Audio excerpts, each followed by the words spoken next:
যে ভয়ানক তাণ্ডব লীলা চালিয়েছিল দুর্বৃত্তরা, যে ভয়ানক তাণ্ডব লীলা চালিয়েছিল সহিংসতাকারীরা, সেই সহিংসতাকারীদের তাণ্ডবের আরেকটি চিত্র আজ আমরা তুলে ধরতে চাই। এই মুহূর্তে আমরা আছি রাজধানীর রামপুরায় Zahurul Islam city CCTV control room ও পুলিশ ফাঁড়ি। কি ভয়ানকভাবে তাণ্ডব চালানো হয়েছে এখানে। যত পুলিশ ছিল তাদেরকে মারধর করা হয়েছে, অনেকে জানে বাঁচার জন্য পালিয়েছেন।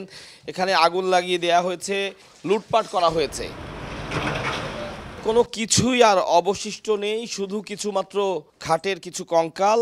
অর্থাৎ এখানে এমন কিছুই নেই যা আসলে আর ব্যবহার করার কোনো সুযোগ রয়েছে। এখানে ফ্যান ছিল, ফ্যান নিয়ে গিয়েছে। ছোট ছোট যে জিনিসগুলো বহনযোগ্য তার প্রত্যেকটি জিনিসই নিয়ে গিয়েছে। সেখানে যে পানির ট্যাঙ্ক ছিল সেটা গলে গিয়েছে। পুলিশ সদস্যের এক ইউনিফর্মের কিছু অংশ পোড়া আমরা দেখতে পাচ্ছি এখানে।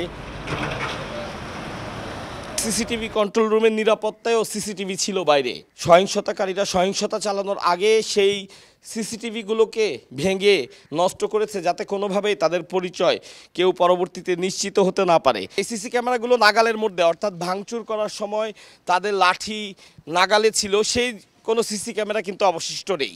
এখন প্রশাসনের তৎপরতায় রাজধানীর পরিবেশ অনেকটাই সহনীয় পর্যায়ে চলে এসছে। যদি কেউ কারফিউ আইন না মানেন তাদের বিরুদ্ধে বা তার বিরুদ্ধে সর্বোচ্চ কঠোর হবেন তারা।